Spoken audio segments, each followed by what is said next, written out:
Welcome to the Rim Brake Rodeo. We hope this video helps. In this video, I will show how to reset a Toyota Corolla maintenance light.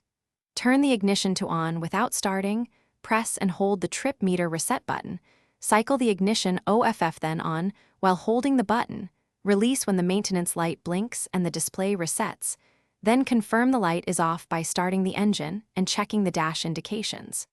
This is an easy, reliable sequence to clear the reminder.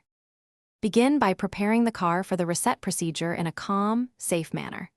Sit in the driver's seat, engage the parking brake, and ensure the key or smart key is on hand. Turn the ignition to the on position without starting the engine and make sure accessory loads like the radio and lights are off. These simple steps prevent accidental drains or errors during the reset sequence and keep the process smooth. In this video, I will show how to reset a Toyota Corolla maintenance light. Quick recommendation: on another note, if your car still smells musty after a long day of errands, grab a Little Tree's Black Ice air freshener for a quick, pleasant scent boost that fits any vent or mirror.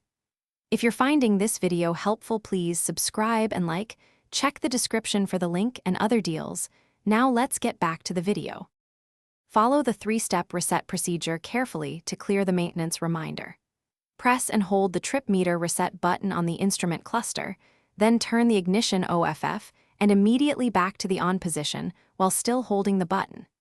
Keep holding until the maintenance light blinks or the display shows a reset confirmation.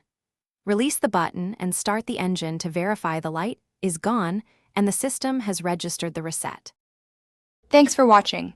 Consider subscribing if we helped you.